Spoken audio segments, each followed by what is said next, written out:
Good morning, dear ones. Happy Tuesday. I want to talk to you about love today. Love, I think that's one of my favorite topics. And to be honest, I think that love, that energy, that frequency, that relationship with ourselves and with others is the energy that we need more of, is the medicine that will help to change the world, that already is changing the world. Good morning, Summer, dear.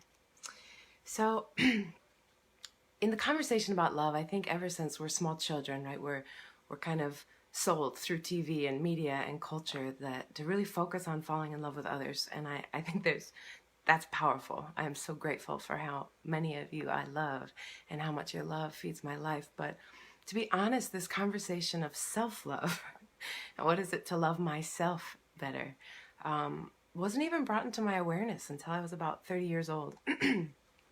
When I went to Kripalu for my yoga teacher training for the first time about a decade ago. My goodness. And a couple weeks, or I don't remember exactly when in the month immersion it came up, but we were instructed to take 3 days of silence. And I was a little eye-rollish at the idea, to be honest.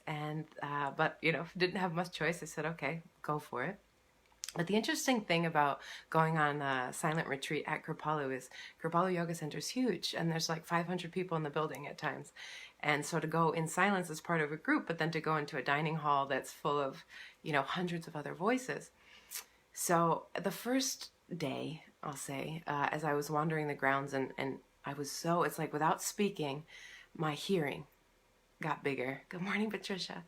And as I was listening, the first thing I noticed was like, oh my gosh, there's so much complaining. There's so much gossiping. Like, what's going on?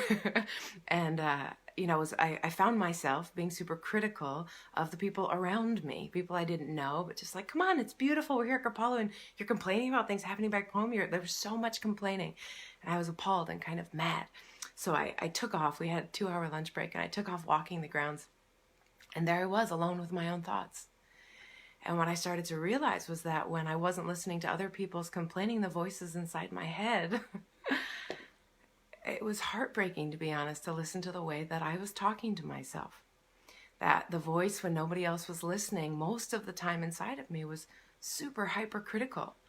And that would come out in my language. I'd make the littlest mistake in front of somebody and go, oh my God, I'm so stupid, right?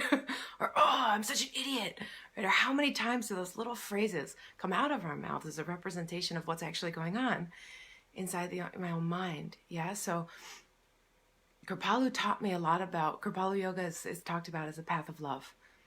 Yeah, and I went there thinking, oh, maybe I can learn some tools to get to know myself better. But what I realized was that the biggest obstacles were not in my physical body that I had been criticizing and wishing was different most of my life, but that most of my obstacles were actually in the mind, were in the way that I thought about myself. And when I was put in a community and space was held to have a bigger look at, well, how do I talk to myself and how does it feel when I speak to myself in that way, it was eye-opening. It was eye-opening, and then I'd love to say, well, with some awareness, like poof, I changed my mind and everything changed. Like, no, that's been a process. So for step 1 for me, and what I invite you to play with in little experiments is, are you willing, maybe just today, to spend time noticing when you catch yourself thinking, and especially when you catch yourself in thoughts about yourself, ask yourself, what's the tone of my inner voice? How do I speak to myself when nobody else is listening? And if there isn't yet kindness there, if you, like me, say some really nasty things to yourself when no one else is listening, compassion, right, sweetheart, compassion. Because I think that, there's actually a lot of, in the positive psychology movement, a lot of neuroscience, it's fact that as humans, we tend to drift towards negative mind and negative thinking. I think especially in today's day and age when there's a lot that we could be upset about. It's easy. It's become a common culture. We don't watch the news. We watch the bad news, right? The good news rarely makes the air. So I think that that's one of the ways that we can change the world. Is what if I chose to talk to myself with more kindness, and how might that ripple out?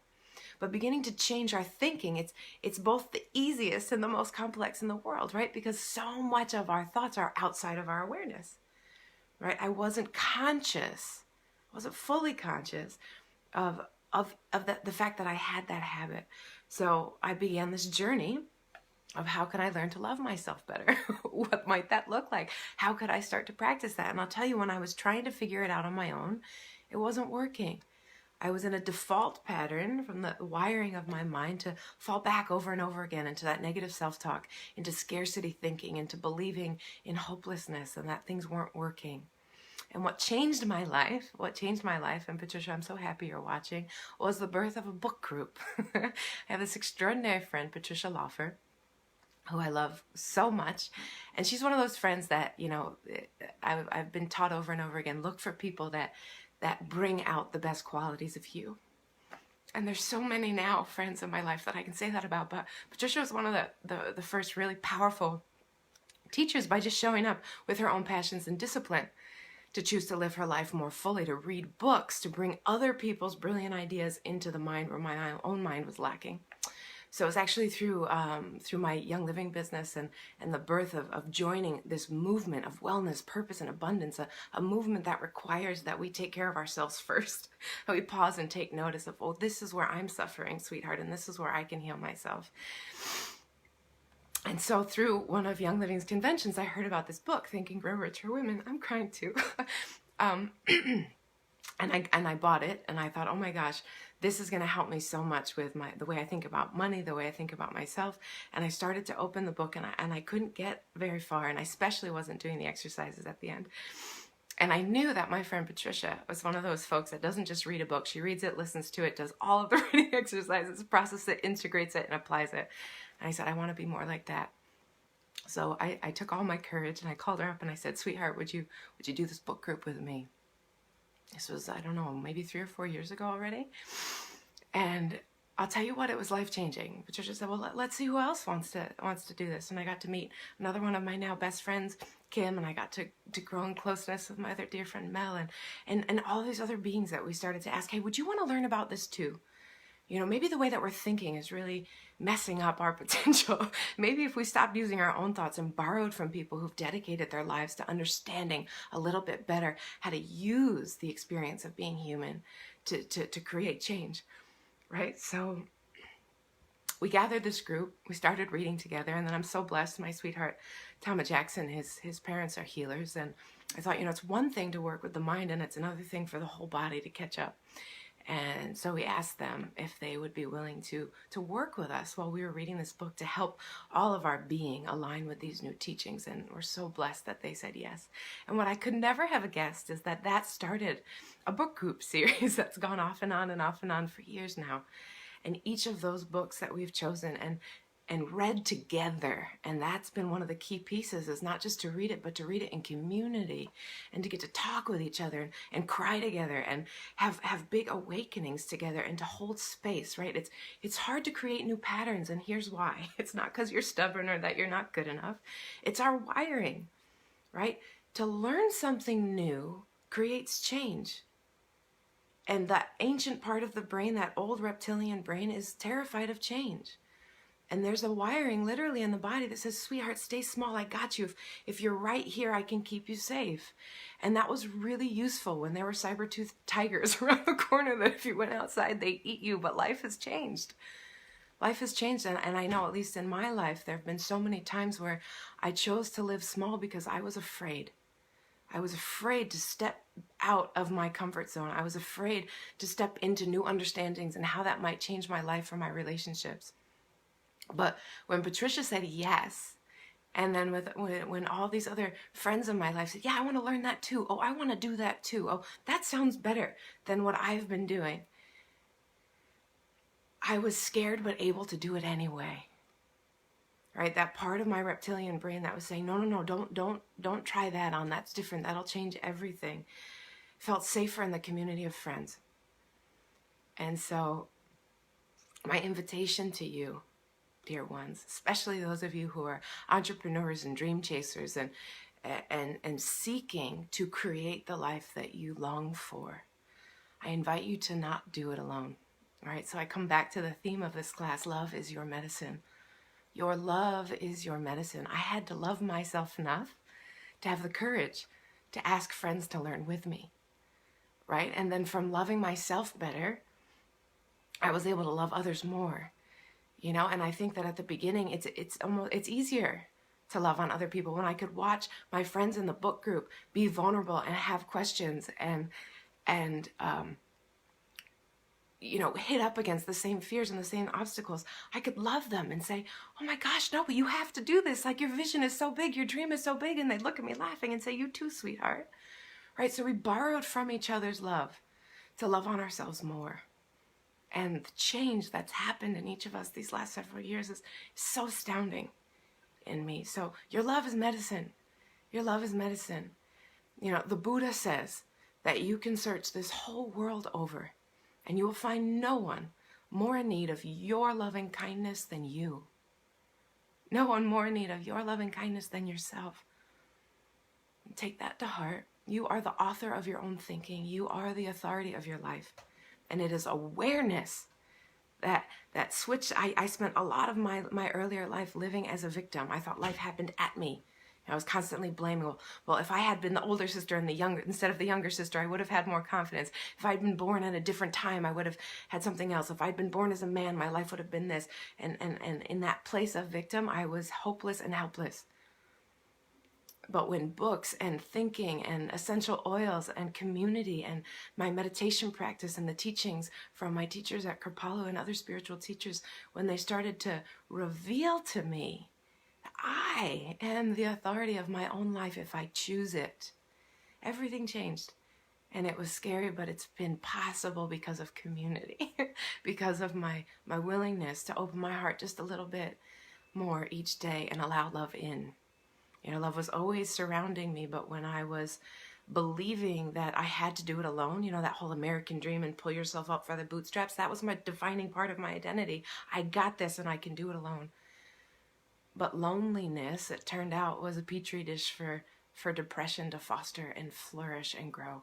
And it was community, and a desire to show up for others, and a desire to lean into a dream that was bigger than myself, that has pulled me into a place of greater giving, of greater healing, and of greater self-love.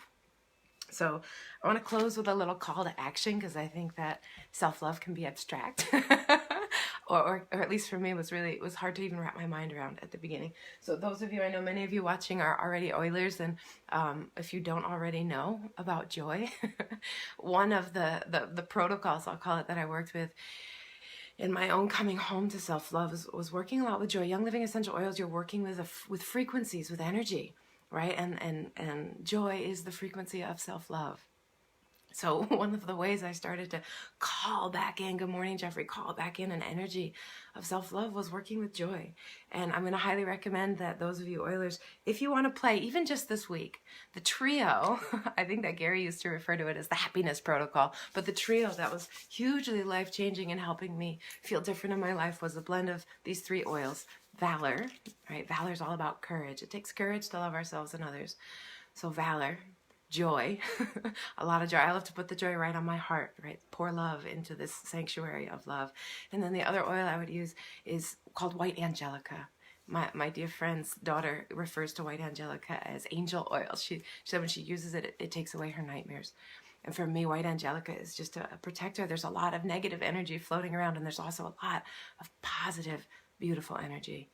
And so how can I bring in the courage and the protection and my willingness to let love, my love, refuel me and fuel the community of people that are supporting myself and others to rise up out of depression, to rise up and out of hopelessness, to rise into the lives that we were born to live so that we can contribute with wholeness to the world that we want to be living in. It's not too late. So thank you for watching. May you feel full of love. And call to action for just this week. Play with those 3 oils, those of you Oilers. And also, you know, there's a couple simple things that I think we can do for each other as a community of humans to feel better. The first is I want to invite everybody to look up, make eye contact, and smile more. You don't have to smile because you're fake and happy. It's when we smile at each other, it's contagious. That's a scientific fact. Looking at somebody smiling activates in the body. So, do you know a smile relaxes over 100 muscles in your face? There's a gift to just smiling. And I think in a time where so many of us are suffering, to receive a smile from a stranger can be life-changing. So That's my first call to action. Would you be willing to look up and look into the eyes and smile into the hearts of somebody that you know or don't know? Second is, one of my teachers is always reminding me, Tanya, you got 2 ears and 1 mouth. 2 ears and 1 mouth.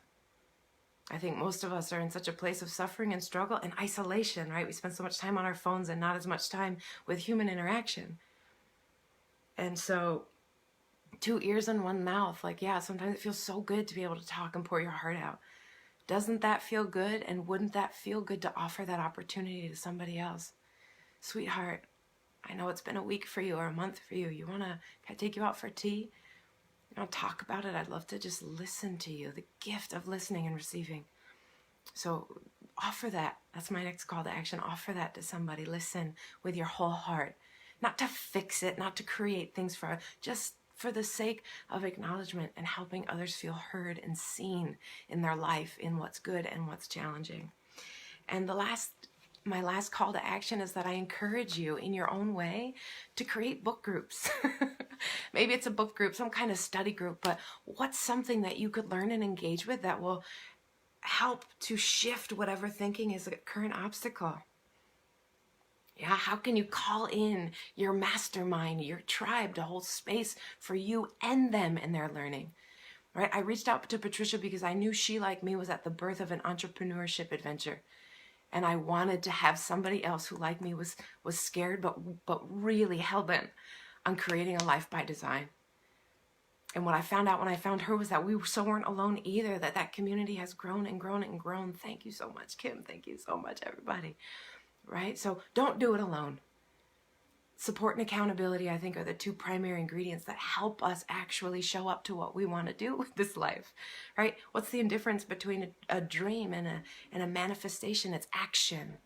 And it takes love and support, in my experience, to show up and to do those things that create the change, that create the change, that create the change. So thank you for watching. I love you, and may your love be your medicine.